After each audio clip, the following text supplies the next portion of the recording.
But we now turn in just a moment to Lord Christopher Monckton. And while he's speaking, we're going to show you some video without the audio of the disruptors. Now, the difference is with the Tea Parties and We Are Change, they go to Al Gore events, buy a book, go up and say, sir, what about ClimateGate? What about you lying about carbon dioxide rising and then temperatures rising when it's actually opposite? Sir, what about you making all this money off of this? And then they get drug out. At this event in Copenhagen, Lord Christopher Monckton, one of the chief people exposing the man-made climate fraud, had one of their little events. This is David having an event against Goliath. Groups funded by George Soros. We have an article about this at prisonplanet.com. Brown Shirt Youth Corps invade Monckton's speech. And we have the article here with the groups that are funded by Soros and the Rockefellers and others, and by the UN there, taking over, not letting him have a speech. And, of course, Monckton isn't funded by the powers that be, so he didn't have thugs there to beat everyone up and drag them off, so they just took it over, showing how they're a group of jackboots. And now we have the National Post calling for a planetary regime for one-child policy. They admit cutting off the food will reduce population. That is the goal, so hence these are Nazis. Joining us is Lord Christopher Monckton. Thank you for coming on today, sir. Very good to be with you, Alex. Well, this is outrageous. Please tell us what these green shirts / brown shirts did. Well, we were having a meeting with Americans for Prosperity. I'd been asked to come and give a speech about what was in the Copenhagen Agreement. It's no longer a treaty now. They've downgraded it to an agreement because they know they can't get a treaty through the Senate. That's become very clear. So the whole thing is being driven by your Constitution, which still has enough force in it to stop them getting away with everything thereafter. But anyway, I was briefing them on how this was going to be pushed through by Obama. He was going to sign it in Copenhagen. He was then going to put it before both houses of Congress, try and get it through by a simple majority. He might even fail that now. But as I was beginning to speak, in walked, or rather up jumped, people who'd crept in and sat down quietly initially, and they began a kind of robotic Nazi chant. It was just like the Hitler Youth.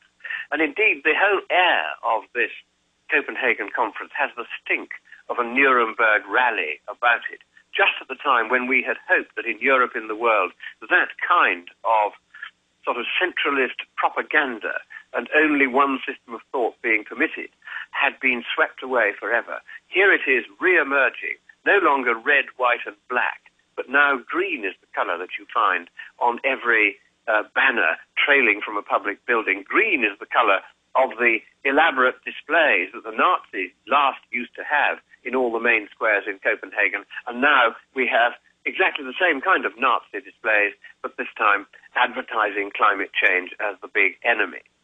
Just as in the old days it was Jews that were the big enemy. Well, frankly, this has begun to upset many people. We had a German person who was in our meeting. He was almost in tears by the end. He said, I never thought that I would see this. He said, I thought we were behind all that. I thought we would never again see the Hitler Jugend on the march, indoctrinated by the party and only putting one point of view. He was really, really, really upset.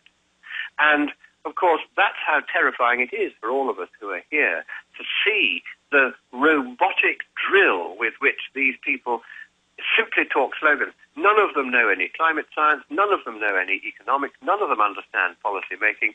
All of them have been told that the harmless trace gas without which every piece of life, whether plant or animal on this planet, would be dead, is somehow a dangerous pollutant which is going to set the planet on fire. It doesn't get more ludicrous or more sickeningly dangerous than that. But Lord Monckton, there is a sense of desperation by these people as more universities come out and are proven to be engaged in fraud via UN collusion, directing this. And I would like to you, in the last few minutes we have with you, to speak directly to the useful idiots, the same type that supported Lenin and Hitler and Mao, to understand that the climate cuts now in the treaty, the Danish text, will closely double more cuts in third world than the West has to make, and that this will devastate the third world. Many of the useful liberals believe this was actually a tax on the West to help the third world.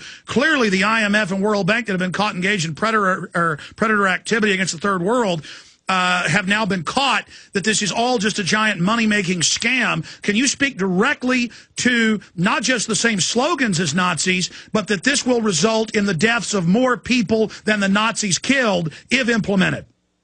Let me quote from the UN itself, just for once. There's a man called Herr Ziegler, who is the right to food rapporteur for the UN. His job is to make sure that people are aware that there are folks starving around the world.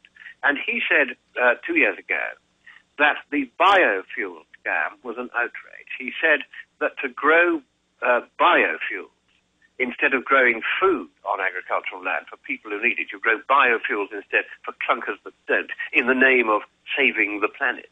What you're doing is causing mass starvation, food riots in a dozen countries of the world, millions dying not because of climate change happening, but because of the sloganizing and the policies of these rich people who are manipulating this for their own profit. People dying now. And Herr Ziegler said this.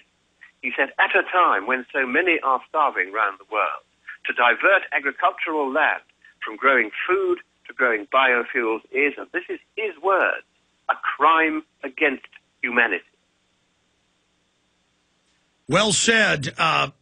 I'm going to skip this break. We've only got a few minutes left with Lord Christopher Monckton.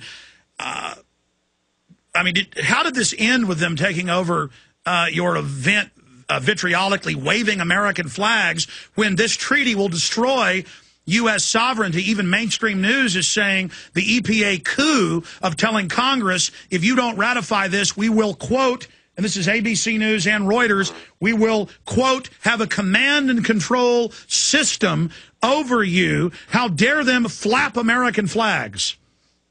That is an outrage, I agree. What happened was I simply went to the microphones, which were directional, so that I could still be heard in Pennsylvania and the other parts of the United States, all over the states, thousands of people linked in. And the chanters could only be heard very distantly by them in the background. And eventually the chanters realized we were just carrying on with the meeting anyway, and they weren't getting anywhere. So in dribs and drabs, they filed out and rapidly disappeared, no doubt to report on what they thought was their triumph. But I saw them again this morning at their stand inside the conference center in the area where people could set up stands to say whatever they want to say. And they came rushing up to me and they said, how dare you call us Hitler Youth? Because German television had been there. They had interviewed me, and I had said, almost with tears in my eyes, these people have behaved like the Hitler Youth. How dare you call us Hitler Youth, they said. One of them said, I'm a Jew. How dare you call me Hitler Youth? I said, if you ever again come in chanting moronic, robotic slogans and interrupt the right of free speech of others who happen to differ with you on a matter of public policy, then I will once again call you Hitler Youth, for that is what you are. Never has such behavior been seen in Copenhagen since Hitler was in control of it. And if you behave in that way, I will call it like I see it. But aren't they Hitler Youth, sir, because these policies will result in mass starvation and death, and that and have already resulted in that?